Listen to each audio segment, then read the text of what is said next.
காந்தா படம் பார்த்தீங்க? துல்கர் சல்மான் எல்லா படமே லாஸ்ட் வந்த படம் எல்லா படமே நல்லா இருக்குன்னு நினச்சிட்டு பார்த்தேன். இந்த படத்தில் அந்த அளவுக்கு எனக்கு பிடிக்கல ப்ரோ. நல்லா நடிச்சிருக்காரு, பட் ஆனால் அந்த கான்செப்ட் என்னால் ஒத்துக்க முடியல, ஒரு மாதிரி எனக்கு பிடிக்கல.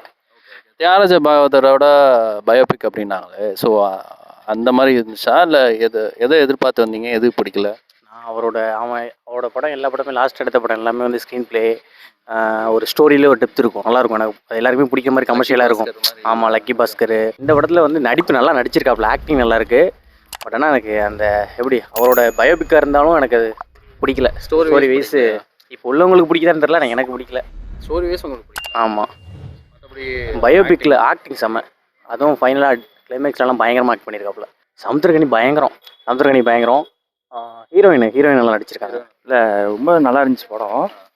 ராணா வந்தோடனே நல்லா போணுச்சு படம். Actually second half, first half கொஞ்சம் ஸ்லோவாக இருந்துச்சு, ஆனால் நல்லா தான் இருந்துச்சு. செகண்ட் ஹாஃபு ரொம்ப சூப்பராக இருந்துச்சு. முந்தைய படங்கள் மாதிரி லக்கி பாஸ்கர் அந்த மாதிரிலாம் இருக்கா? கரெக்டாக இருந்துச்சு, அதுக்கேற்ற மாதிரி தான் இருந்துச்சு. இதெல்லாம் அவர் எல்லா படமே நல்லா தான் இருக்குது, இது ரொம்ப சூப்பராக இருக்குது படம். ஸ்டோரி வைஸும் நல்லா இருக்கா? ஸ்டோரி ரொம்ப சூப்பராக இருக்குது ஆக்சுவலி. சமுத்திரகனி அவங்களாம் எப்படி? அவர் பர்ஃபெக்ட் ஆக்டிங். அவர்லாம் பார்க்கலாம் ஒரு வாட்டி. கண்டிப்பாக பார்க்கலாம், அதெல்லாம் 2 வாட்டி கூட பார்க்கலாம். ஆக்சுவலி டிக்யூ ஃபேன் தான், இருந்தாலும் இது சூப்பராக இருந்துச்சு படம். பரவாயில்ல, ஆனால் பழைய மாடல்லே இருக்கிற மாதிரியே இருக்குது, வேற ஒன்றும் இல்லை. இப்போ தியாகராஜ பாகவதரோட பயோபிக் அப்படின்னாங்கல்ல, அது நல்லா இருந்துச்சு, அப்படி இருந்ததா? அதே மாதிரி இருந்ததா? நீங்கள் எதிர்பார்த்ததெல்லாம் இருந்தது? அந்த அளவுக்கு எதிர்பார்த்த மாதிரி இல்லை, இருந்தாலும் நல்லா நடிச்சிருக்காப்புல. துல்கர் சல்மான் ராணாவும் நடிச்சிருக்காரு, அவர் எப்படி? பரவாயில்ல, நல்லா நடிப்பு ஓகே. ஒரு வாட்டி பார்க்கலாமா, இல்லை எப்படி படம்? ஒரு வாட்டி கஷ்டப்பட்டு எடுத்திருக்காங்க, ரெண்டாவது நடிச்சிருக்காங்க இல்லையா, அதுக்காக தான் நம்ம கண்டிப்பாக பார்த்தாகணும். கதையே அவங்களுக்கு பிடிக்கலங்க? கதை பிடிக்கணும்னு இல்லை, பழைய கதையாக ஸ்டோரியாக இருந்தாலும் நல்லா கொண்டு போயிருக்காங்க. இது தலைவி படம் வந்துருந்துச்சுல, அது எம்ஜிஆர் இந்த கான்செப்ட், அது ஃபர்ஸ்ட் சீன் ஃபுல்லாக அப்படி இருந்துச்சு, கொஞ்சம் கம்மி தான். ஆமாம், நல்லா நடிச்சிருந்தாரா டிக்கு? ஓகே தான். லக்கி பாஸ்கர் அளவுக்கு? லக்கி பாஸ்கர் அளவுக்கு இல்லை, கொஞ்சம் போர் தான். பார்க்கலாண்ணே. துல்கர் சல்மான் நடிப்பு நல்லா இருந்துச்சு, பட் ஸ்லோவாக போன மாதிரி, பட் ஆனால் படம் நல்லா இருந்துச்சு. கதையே அப்படி நல்லா இருக்கு?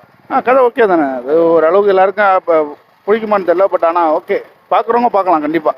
போன படம் டிக்கியோட அளவுக்கு நீங்கள் அதை ஒப்பிடவே முடியாது, அது வேற, இது வேற. தனியாக படமாக பார்த்தீங்கன்னா பட் ஓகே தான், பார்க்கலாம்.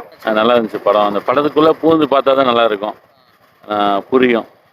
பாகவதரோட இதுனாங்களே, பயோபிக்னாங்களே, அந்த அளவுக்கு இருக்கா படம்? ஃபுல்லாக படத்துக்குள்ளேயே பூந்துட்டிங்கன்னா நல்லா இருக்கும் பார்க்கறதுக்கு. அதாவது இந்த இப்போ உள்ள காலகட்டத்தில் பையங்க பார்க்கறது கொஞ்சம் கஷ்டம் தான், ஆனால் நமக்கு வந்து பிடிச்சிருந்துச்சு, நல்லா இருந்துச்சு. நானும் இப்போ தான் சொல்லிட்டு வந்தேன், படத்துக்குள்ளேயே பூந்து அந்த கேரக்டருக்குள்ளேயே நம்ம பூந்து வரணும், அப்போ தான் முடியும். இப்போ இந்த உள்ள காமெடி இதெல்லாம் பார்த்தா முடியாது. ஸ்டோரி வைஸாக எதுவும் எப்படி?